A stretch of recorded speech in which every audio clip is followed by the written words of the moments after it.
Welcome, brave souls, to the chilling depths of horror in detail. Today we are going to share werewolf horror stories. First story. Who's afraid of a little werewolf?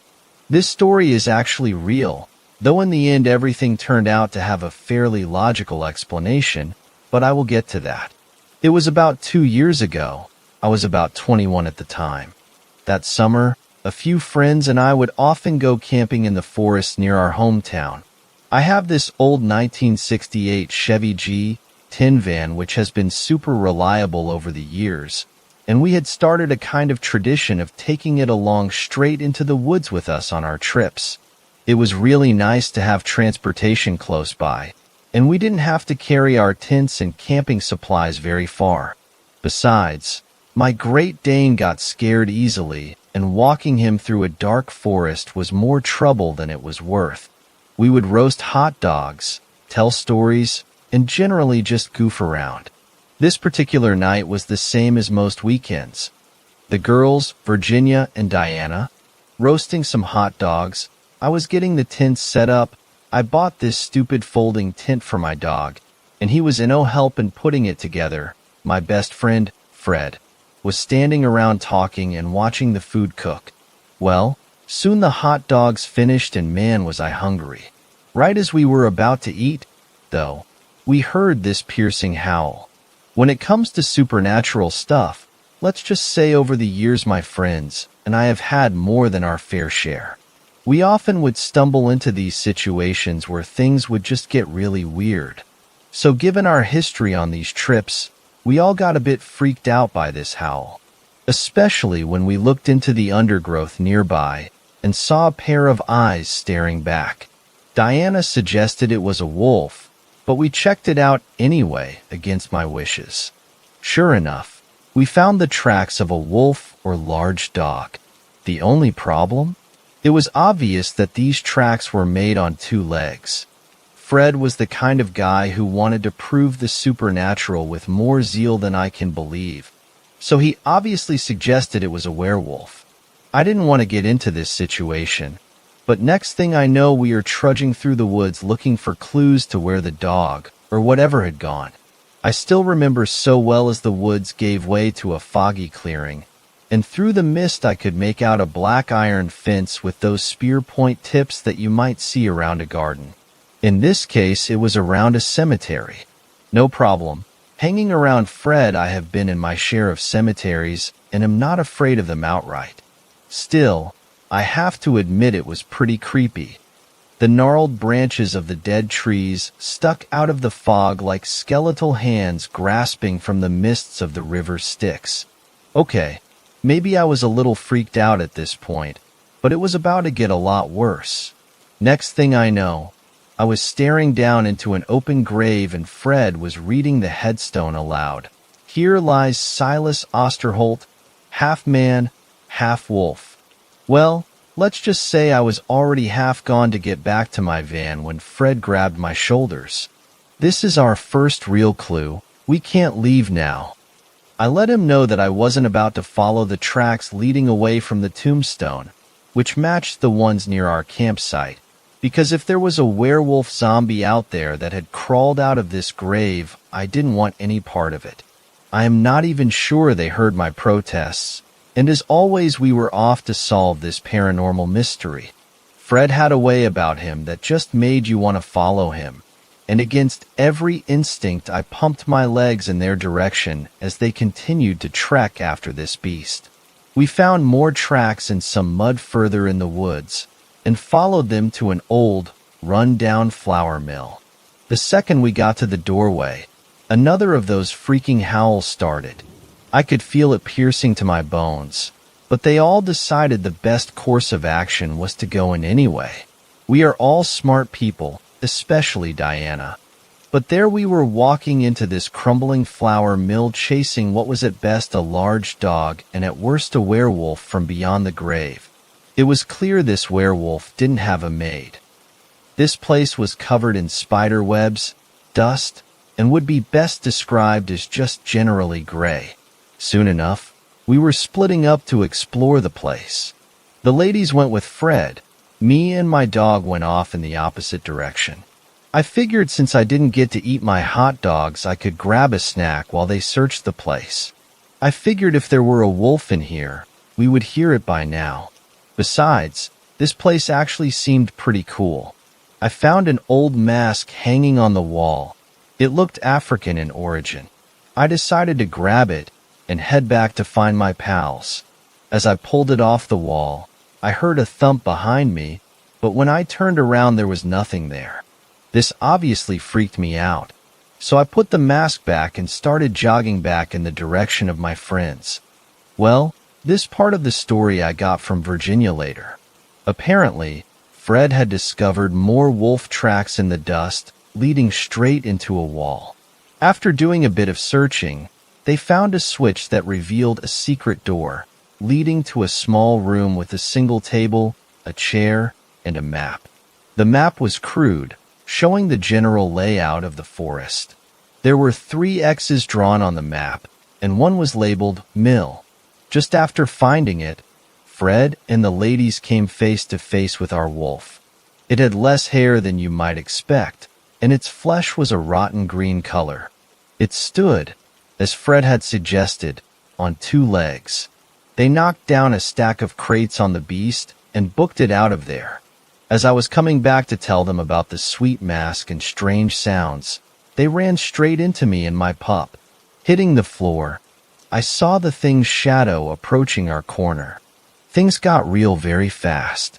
Next thing I know, my legs are going like rockets and my dog is right beside me. The others must have run a different direction, but the beast decided I was the more appetizing one and gave chase. I grabbed my dog and hid under a crate over a spot of particularly rotten floor. I kicked it through just as the monster found us, and my dog and I tumbled down to the next level of the building. I was so frantic I had no idea what to do, and my dog was being cowardly as ever. Who could blame him? We ran up a set of nearby stairs, and my eyes fell to rest on a large water hose, the kind built into the walls of industrial mills like this one in case of fires. I turned that hose on the beast as it topped the stairs, knocking it straight back down them. I jumped onto a nearby ladder, dog over my shoulders, and climbed for my life. The thing was back up the stairs, and I could see its red eyes glowing with what was certainly a sentient hatred. This thing wanted to kill me, and I wasn't going to wait around. As I reached the roof of the mill, I saw the thing start to climb the ladder. I did the only smart thing and hopped down to a lower section of the building that was directly over the water wheel. The wheel was not too big, and I could tell that if I could cross it I could get to a nearby window and hopefully ditch this creature which by now had reached the upper roof. The dog and I ran across the water wheel, which felt a lot like running on an unstable treadmill, and I grabbed him and jumped headfirst through that window. We ended up in some kind of storage room filled with bags of wool. I covered us in a pile of the stuff and hoped the thing didn't find me. Next thing I know, my friends walk in and mistake us for monsters as we start crawling out of the wool to greet them. Before I can get it out of my mouth to stop them, they took off running again, and so I ran after to find them. They were hiding in freaking barrels that had these weird rubber tubes sticking out of the top like snorkels. I knew they were there because the tubing was shaking around with their movements. They are lucky it was me looking and not the wolf thing. Diana noted all the things that were suspicious here. Secret room, the map, the wool, the barrels with rubber tubing, and obviously the werewolf/zombie/ghost thing. Fred said he was determined to get to the bottom of it and set off for the exit. We headed out some shipping doors in the back and found a set of railway tracks that lead from a nearby storage building to a dock on the river, with an empty cart rolling by us down to the water. This was most likely originally to haul out flour produced by the mill, but this mill had been out of service quite a while by the look of it. I want to check out where the tracks went, while my friends want to see where the tracks originated. I followed the cart and came upon an old, rusty shipping barge. Some king, a very large storage container on the barge, opened to accept the cart as I got close. I heard a sound behind me, and through the fog saw as the monster threw a large barrel straight at my head. It missed by a couple feet and landed just behind me, so I jumped as it rolled under me. I landed on the barrel and ran on it for about 2 seconds as it rolled. Probably the most skillful balancing act I have ever pulled off. I grabbed a hook from a ship-to-shore loading crane and swung like freaking Tarzan, scooping my dog up. I must have looked like Indiana Jones or something, but I honestly don't normally have that kind of skill. Funny what you can do when adrenaline is pumping. That heroism ended fast as I slammed into a small shack on the shore. Running inside, I found a basement area down a ladder, so down I went, heavy dog on my back. I followed a tunnel I found and hoped it would lead to my friends. As all this was going on, they had been following the tracks in the other direction. I heard them talking above me as they searched, and I knew my tunnel was directly under them. I walked below their feet until I found a ladder and popped up on them. I told them about what I found, the electric barge that opened to catch the carts. For whatever reason, they didn't believe me. I took them back through the tunnel and showed them in person. A cart approached, and a section of the barge opened just as before. The cart went in, and so did we. Inside was a room full of those strange barrels with the rubber tubing. Soon enough, we also saw the monster.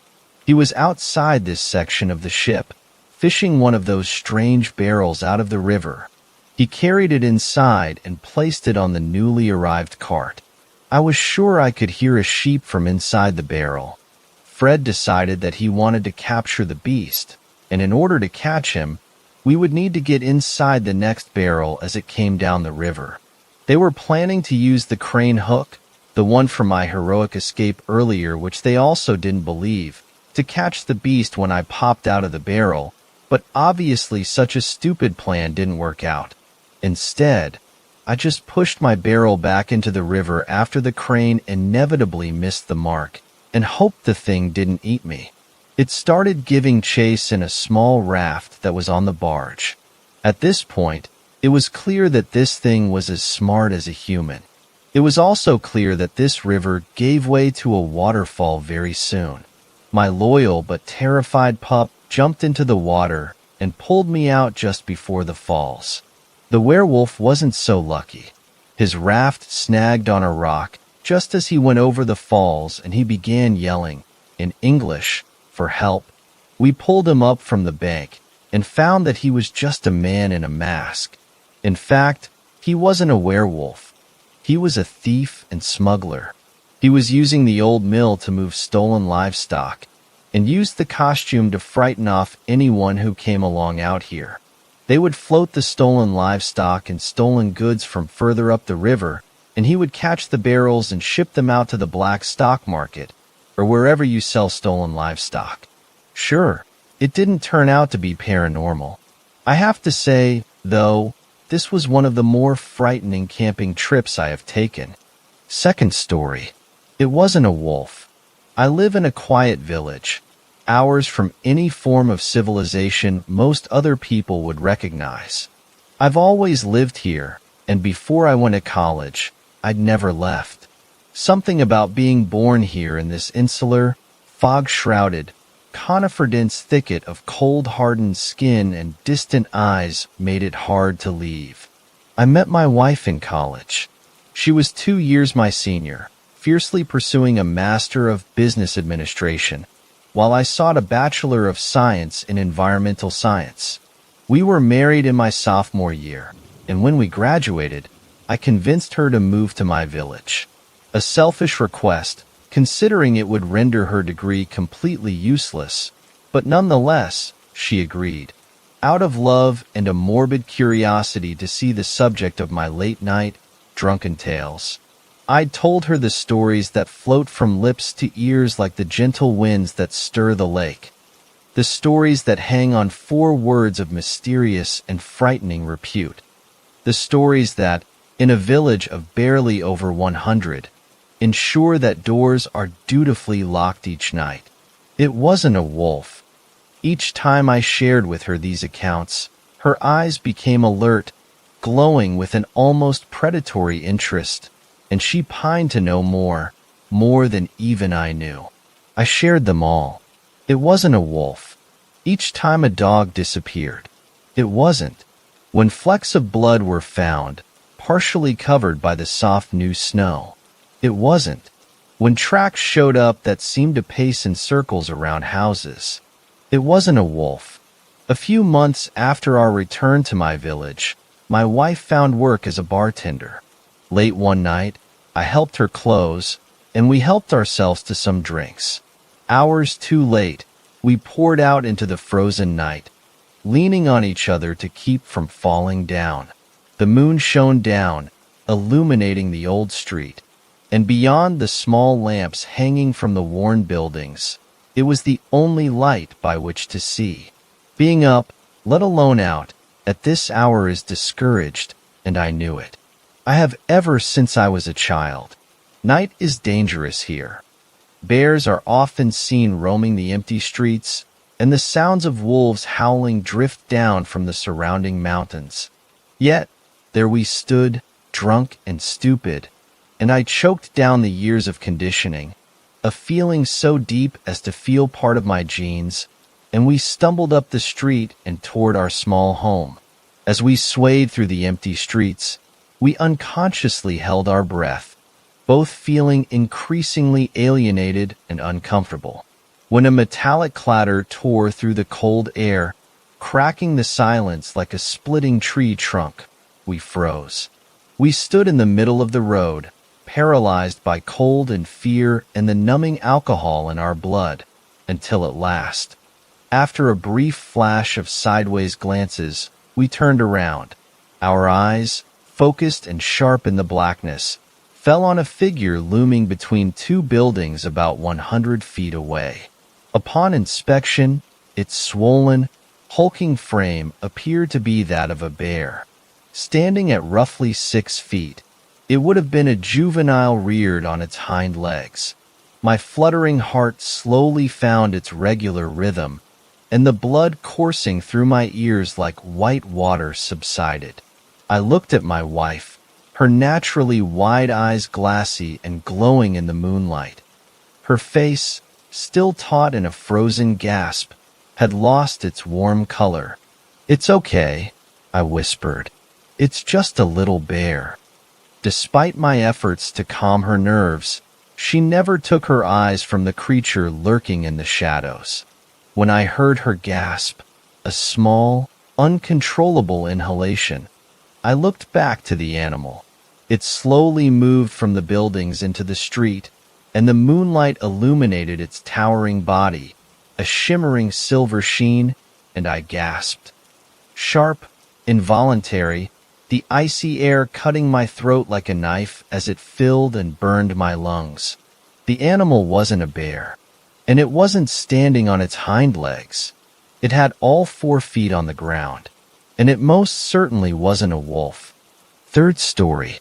Don't go outside during a super blood wolf moon. I'm writing this with the curtains drawn, sitting in my room with my lights on. I did a double check of all the locks in the house. I'll probably just stay up until I see sunlight, 'cause there is no chance I'll be able to sleep at this point. I hope you all had a chance to see the eclipse from a safe place. I didn't. As I mentioned before, tonight, January 20th, there is a super blood wolf moon. Super because it's close, blood because it will be red, and wolf because some ancient lore and folktales speak of super wolf moons in January during which strange things would happen and people would change. I love watching events like this. I've always been fascinated by the moon and the power it holds.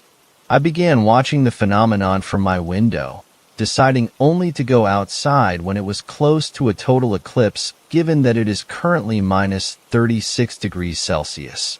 When the time came, I put on my jacket, 2 hats, and some heavy-duty gloves and my telescope and went outside on my porch. It was viciously cold and the wind was aggressive. The wind was so loud in my ears and sounded like a howl. Things on the street were banging. Snow and ice were blown around like shrapnel, and I was already tearing up. After 3 minutes, I heard my automatic lock close behind me, shutting me out until I could open it from my phone. I was outside for a solid 20 minutes. The moon was almost in full eclipse when I started to hear rustling coming from between two houses across the street. I figured the wind had knocked over some bins or something. I looked back through my telescope at the moon. A moment later, I started to hear slow, rhythmic, squishing noises that you hear when you walk in deep snow. I lowered my scope to see something I cannot for the life of me explain. Emerging from the two houses was a dog. Not a normal dog. A huge dog. But it still didn't look normal. It was more of a wolf. I stared at it for a second, and it started back. After a brief second, it suddenly stood up on its hind legs. This is when I turned to run back inside. I pushed on the door only for it to be locked. I grabbed my phone from my pocket, ripping off my gloves and navigating to the lock app. It felt like it took hours to connect via Bluetooth. Any longer, and I don't know what I would have done. Luckily, it connected fast and I pushed my way inside. Once in, I slammed the heavy door and locked it. I sunk down to the floor, still trying to process what just happened. I decided to take a peek outside through the camera on my smart doorbell. I froze as I saw the thing standing at the bottom of the steps of my porch. I didn't move as to not make any noise. I waited for what seemed like hours for it to turn and skulk back across the street. Just as I finally let out a deep breath, it turned back from the middle of the road as if it heard me. I froze. But then it turned and went back down on its front legs and disappeared between the houses. As much as I love to watch an eclipse, I think I'll be doing so from inside from now on, with the doors locked and the lights on. Fourth story.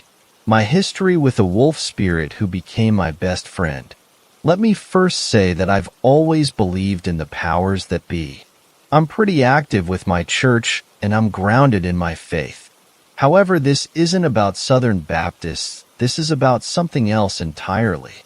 I'll start from the top. About 12 years ago, our neighbor passed away. He was a Cherokee Indian who lived in the house with his sister. They had lived there since before we ever arrived, 1990, and were pretty well known around the community as good people. When I turned 10, I remember it plain as day. Nate asked my mom and dad if he could bless me. I didn't know what it meant at the time, but apparently his family for generation upon generation had blessed their children for defense against supernatural beings. Terrible wordage, I'm sorry. He had no son or daughter, and since both of our families were very close, I was given the honor. My dad, my mom, and myself all went over to Nate and Christine's home a few days later, and after asking me some questions about what I thought of a spirit world, Nate led me and my dad outside to a tobacco barn he owned. He made a small fire and burned a hodgepodge of herbs and other things. He covered me in a light amount of smoke, and after saying some things in his native tongue, he handed me a bracelet. He told me, "John, don't ever lose this bracelet." He pointed at it laying in his hand. "That's a wolf's tooth. The wolf spirit will always protect you so long as you keep it close." I'm 10 years old. I'm about to flip out from the sheer awesomeness of this ritual.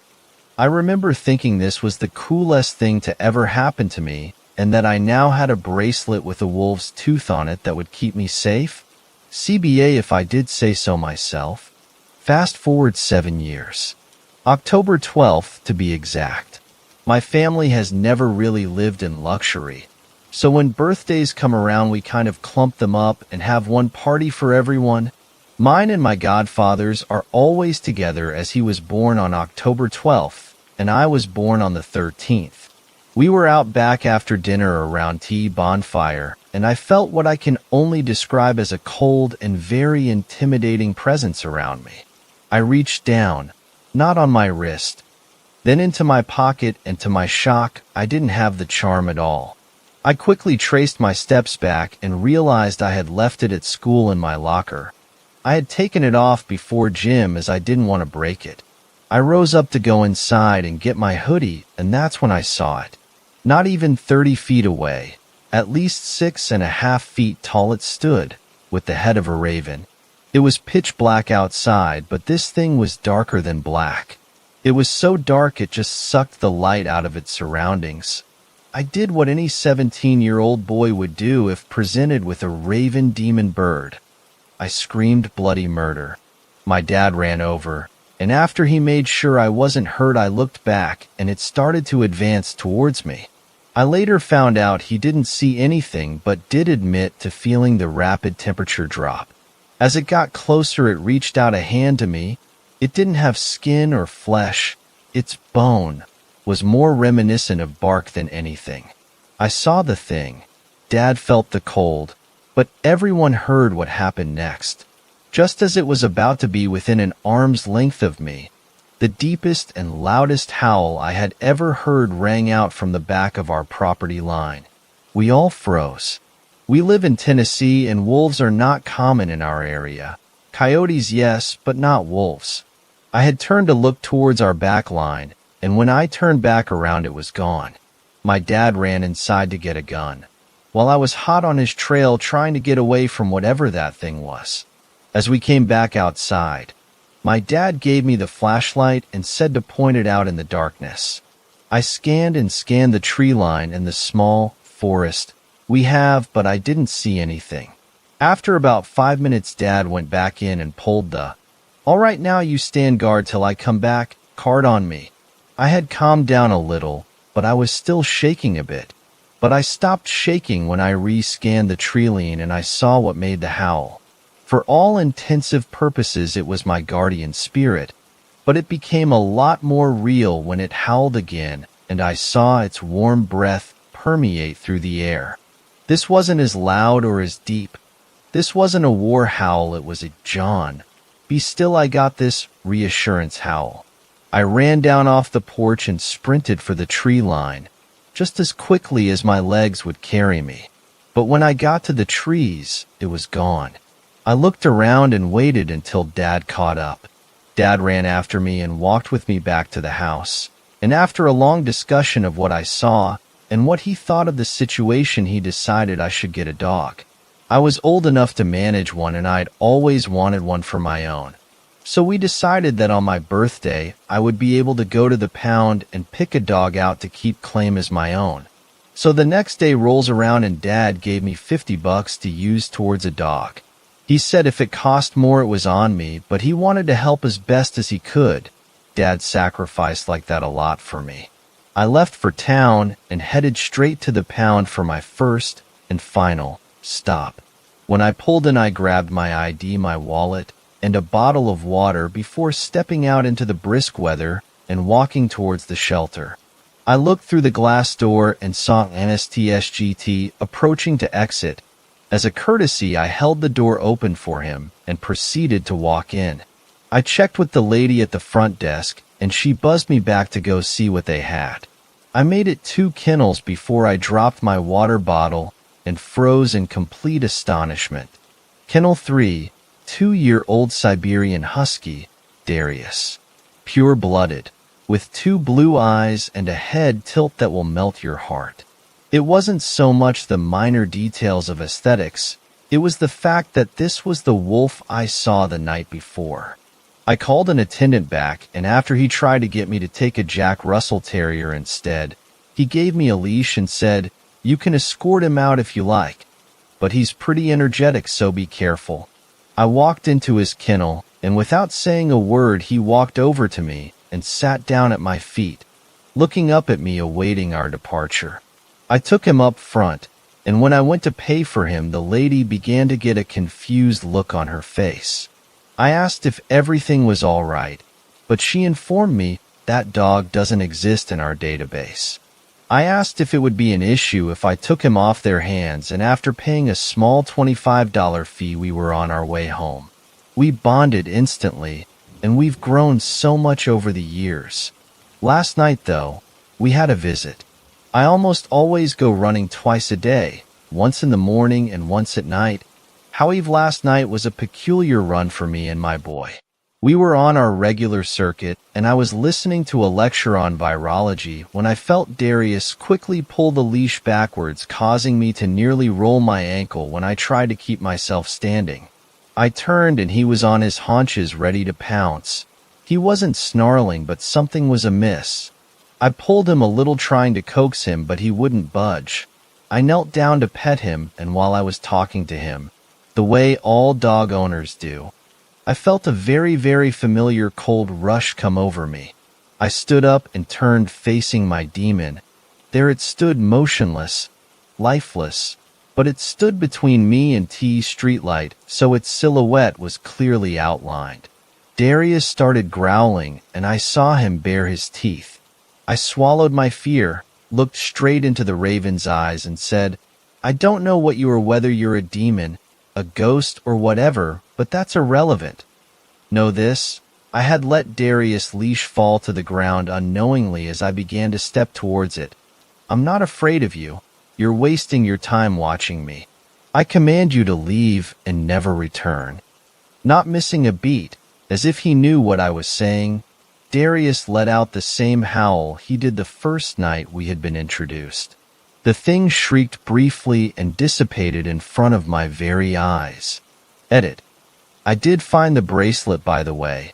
I keep the tooth and a piece of it around my keychain. Fifth story.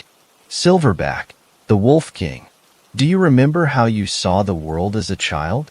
Wasn't it a magical place with mysteries and secrets hidden everywhere? What about imaginary friends? I think we all had them at one point. They might have been the siblings we never had, magical creatures, or characters on TV. Together with those friends, we'd go on adventures, visit magical places, or entirely different worlds. For many children, it was a way of passing the time, of finding out about themselves, or to make a little more sense of things they didn't understand. For other children, it was a way of coping with the harsh reality surrounding them. I was one of the latter. I grew up a poor boy, brought up by a single mother. The house we lived in could barely be called one. It was a small, flat-roofed building, comprising only a handful of rooms. Mom tried her best to raise me, but she had a weak body, so holding a job was impossible for her. Instead, our meager meals and other necessities were paid by government support. Life wasn't easy. I didn't have many toys. Still, I was happy enough. Everything changed when Scott came into our life. I still remember the time I first met him. I was woken by laughter and giggling from the living room, and I found Mom on the couch with a man I didn't know. A heavy smell wafted through the small room that made me cough. "Go to bed, baby," she said to me when she noticed me standing in the door. Her voice was almost incoherent and erratic as she gently pushed me back into our small bedroom. She locked the door, and soon I heard more giggling and other, different sounds. I didn't understand what was going on, but soon I fell asleep again. When I woke up the next morning, the man was still there, smoking a cigarette and drinking from a heavy glass bottle. "Yo, little dude, what's up?" he asked after taking a big sip. "Who are you? Where's my mom?" I asked, rubbing the sleep from my eyes. "I'm Scott. Your mom's over there, still asleep," he said, pointing at the couch. "She's had a rough night." He gave me a little wink that made me laugh, but at my age, I didn't understand his implication. I learned that Scott and Mom had dated briefly during high school. They'd recently met again and gave their old relationship another go. He was a nice enough guy, for the first couple of weeks at least. At first, he visited us only every once in a while, but soon he moved in with us. For a while, it was fun. Scott brought a ton of video games, and I enjoyed watching him play and laugh. Whenever I asked to play, though, he shooed me away. As the weeks passed, Scott drank more often. It wasn't strange for me to wake up to find him already holding a bottle in his hands. While Mom took care of the chores around the house, Scott sat in front of his video games, smoking and drinking all day. I still remember how hard it was to breathe and how the heavy smoke stung in my eyes. When I cried about it, he either didn't react or told me to be quiet. The first time he beat me was when I asked him for breakfast. Mom had to leave in the early morning to take care of important government business, as she called it, and left Scott in charge. I was hungry, but when I asked Scott for something to eat, he didn't react, too absorbed in his video games, and too drunk. When I cried, he grew angry and slapped me against the head. "Will you shut up, you little shit?" That day I learned that I shouldn't talk to Scott when he was playing his video games, which meant never. While he shouted at the screen, I retreated to Mom's closet. I sat there, in the dark, cramped space, crying to myself until Mom got home. She asked me what had happened, but one stare from Scott told me to be quiet. I mumbled something about falling, and that was it. It wasn't the last day I fled to the closet. I guess Mom was desperate in a way. For the first time, she was in love again. She didn't catch on to Scott's toxic behavior or chose to ignore it. Scott was never violent when Mom was around. Whenever she'd leave the house or even the room, Scott was quick to vent his anger at me. I found myself inside of the small closet more and more often. At first, I'd only sit in the dark, sobbing to myself, but ever so slowly, it became my own little world, a safe haven from the reality that awaited me outside. In there, my imagination transformed the mundane surroundings into my first imaginary friends. There was Kitten, the mischievous little kitty thief.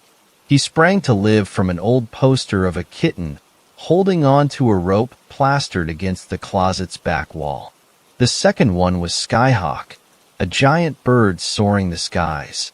I conjured up his image from a single, bright feather I found tucked between the floorboards. Together with them, I'd go on magical adventures. I visited massive castles, flew over boundless plains, and joined Kitten on lavish thieveries. Many of those adventures were cut short by Scott. When I'd get too excited, yelling and laughing, he'd drag me from the closet, screaming at me to be quiet. More than once, he beat the shit out of me.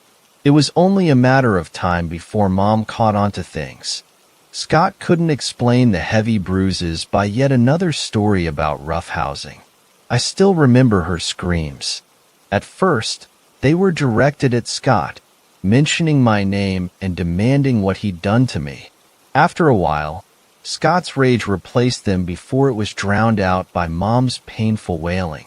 I don't know how it all lasted, but to my young mind, it had seemed to be forever. Mom wasn't the same after that day. She was quiet, timid, and only spoke to me in hushed whispers.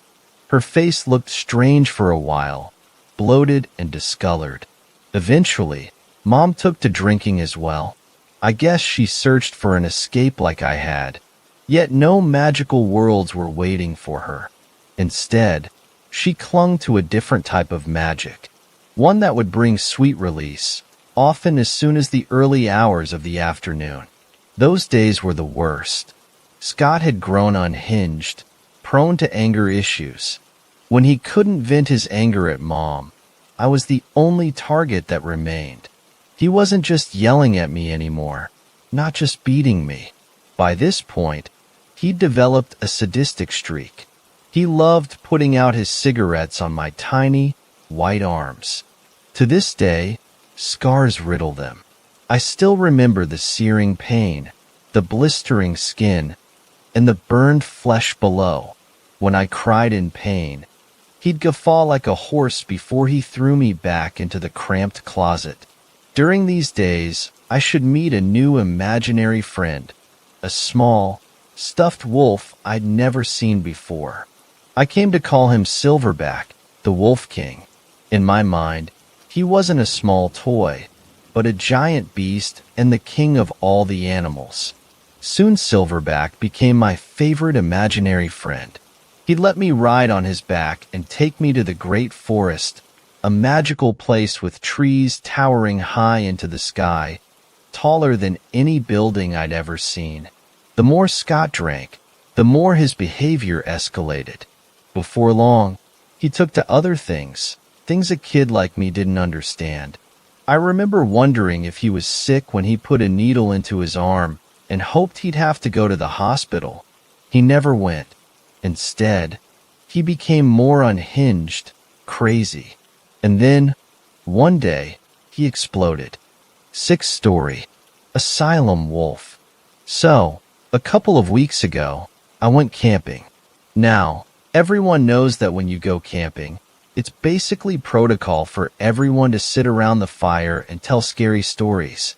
This is a story my brother told that chilled my bones and scared me to death. Some backstory first. My brother and I are extremely close. We've been that way for as long as I can remember. When I was little, my mom married this Hispanic guy, Keith. I didn't know at the time, but Keith was a serious alcoholic and didn't have a job. My mom didn't always make the best decisions in men. Anyways, my mom worked nights as a nurse and would sleep during the day. Keith was never mean when she was around, but when she was asleep or at work, it was like living in hell. But I always had my brother. Through trials like these, we became extremely close, and he ended up raising me more than my mother did. Eventually, my mom divorced Keith, and I moved away to live with my dad. But enough about that. As we were sitting around this campfire, my brother launches into this story. He tells us it was from a time when we lived in Oklahoma with Keith and my mom. My brother was always a ne'er-do-well in high school and made shitty grades and smoked pot. So his memory of that time may or may not have been fuzzy. Except for this. He told us this story with such chilling clarity and a severe look on his face that I know, beyond any shadow of a doubt, is true. My brother, Rob, and his friend, Tim, and their respective girlfriends, Kristen and Sarah, all lived in this town in central Oklahoma. A few towns away, there was an old abandoned insane asylum. How cliché, right? Kids would go in there all the time to smoke weed, fuck, and vandalize the place for fun. So, my brother, his friend, and their girlfriends decided to go. They drive up to this place, and the gate has recently been chained shut. They could tell because the chain and padlock were both silver and rust-free. My brother, prepared for this, had brought Keith's bolt cutters and snipped the chain right off. The gate swung open with a creak, and they proceeded inside. Once they got in, they could see signs of the recent teenage activity. Cigarette butts, spray-painted walls, broken glass, etc. Rob and Tim split up from the girls with the intent of scaring them later and go off to explore the rest of the asylum. They head up some stairs and get to about the second or third floor and come into one of those padded rooms you always think of when you think of insane asylums. There was red paint on the wall that was slightly reminiscent of blood and one window with cracked glass in it. Rob went up and leaned on the sill of the window and looked outside. Walking about on all fours outside was a dog. But not just any dog. This dog was massive, easily twice the size of a mastiff. It would have easily been as tall as a man, standing on all four legs. When Rob leaned on the sill, he had disturbed the glass just enough to make it give out, and it shattered and fell from the window to go crashing to the concrete below. He started at the sound, but continued looking at the dog. It had stopped moving. Then, it craned its neck, ever so slowly, and looked at him. He froze and told Tim to come look what he had seen. Tim arrived just in time to see the dog, still staring at my brother, stand up on its hind legs and start running blazingly fast towards the entrance of the asylum. At this point, Rob and Tim were almost in hysterics and began shouting for the girls to come on and that they needed to go. The girls didn't believe them and laughed at their failed attempt to scare them. Then there was a loud bang, as if something had just crashed into the entrance with incredible force. The girls believed them then and began running. The group made it down some stairs and jumped out a broken window, just in time to hear wood splintering and hinges twisting. They sprinted to the car, got in, and began to drive away. But my brother looked back, a fateful mistake, in time to see a massive, hairy hand wrap around the precipice of the door. And then they drove away.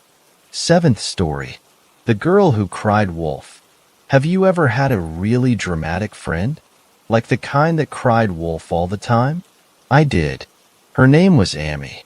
She was a chronic attention seeker, and by the time we entered our teenage years, I had wised up enough to question her credibility for everything. Granted, she had calmed down some as she got older, and had eventually learned that she didn't have to be a drama queen or pull upsetting pranks in order to get people to like her. But let me give you a shining example. So one weekend a few of us had gathered for a sleepover at Amy's house. There was 7 of us girls, some of us in 10th grade and some in 11th. It was a big house and had a kind of creepy yet majestic vibe to it. It was a modern-looking cabin with lots of space and dark corners. A pretty place, but like I said, creepy at night. Anyway, we were just chatting and giggling away. Then after squabbling for 30 minutes over what scary movie to watch, we picked a thriller. I said no to paranormal movies because they give me nightmares easily. During one of the most suspenseful parts, the lights went out. Everything turned off. We're talking pitch blackness. The overall menacing vibe of the house increased by at least 30%. Great.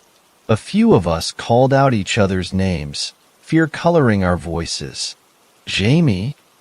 Yeah, I'm right here. Did we just lose power? Obviously, Kenna. You guys, where's Amy? We waited for her to respond. I flipped on my phone light. Does anyone know where the breakers are? I asked, trying not to psych myself out. Maybe it was a temporary surge, and the lights would return any moment. Nothing to be scared of. Nope, ask Amy. She's not here. She was just here. Suddenly, a phone began to vibrate. It was Kenna's.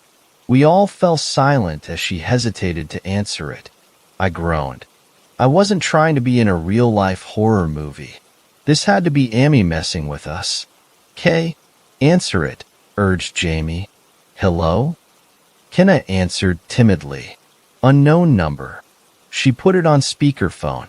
Silence, and then, "Do you know where your friend is?" It was a low, guttural voice. All annoyance I had for Amy faded immediately, replaced by terror. Something about that voice was not right at all. "Amy, quit playing around. It isn't funny," chimed in Jamie, but I could tell she was scared. "Maybe you should look in the basement," the voice said slowly with a sneer. I'd had enough. If this was a joke, it had worn out its welcome. I'm gonna go look for the breakers. I'm not playing this game. I got up and there was a scream, coming from the direction of the basement. "Let's just call the police," Kenna said, her anxiety rising. "No, what if it's just a joke? We're not calling the cops. Then let's check the stupid basement and get this over with." So we gathered our phone lights collectively and headed in a huddle towards the basement. We slowly made our way down the steps, calling out for Amy. Thud. The door slammed shut behind us. We shrieked. I hated that basement with everything in me.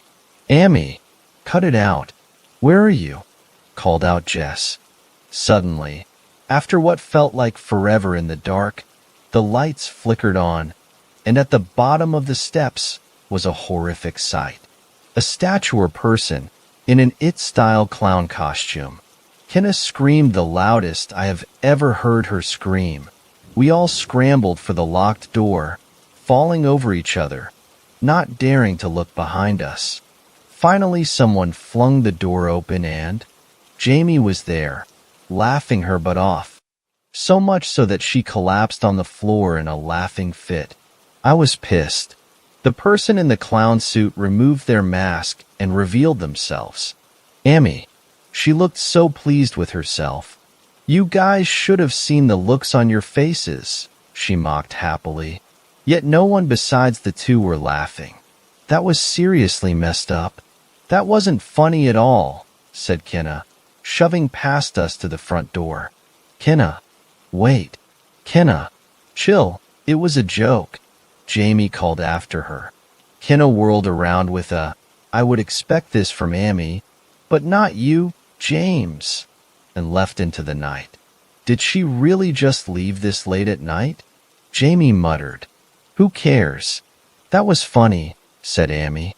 Jess, Mira, and Lynn said nothing, reclaiming their spots on the floor, not amused. From that day on, our friendships weren't the same. Despite her, if you can't beat him, join him, stunt. Jamie didn't remain friends with Amy for much longer. Maybe it was her last hurrah with Amy. Who knows? The others went their separate ways.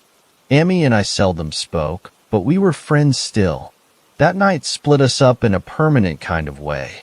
Amy had taken things too far, this time Jamie joining in for a last laugh of sorts. But one night last year, that one incident was different. That one incident has changed everything. I was home, studying for an upcoming test.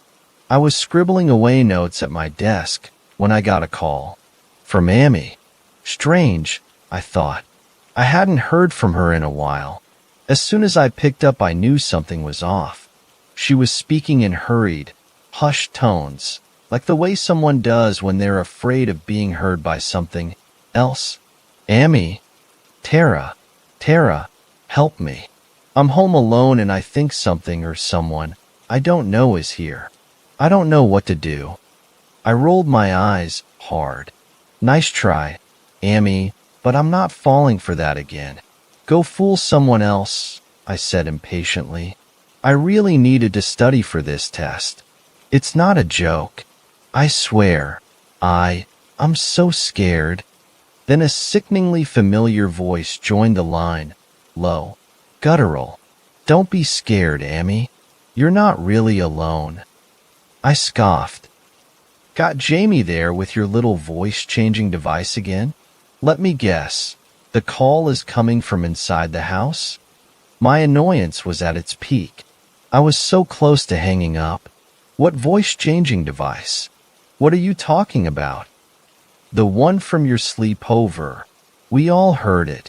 Tara, I don't have a device like that. Well, maybe Jamie did. Someone called us from an unknown number and spoke in that weird distorted voice we just heard. Silence on the line.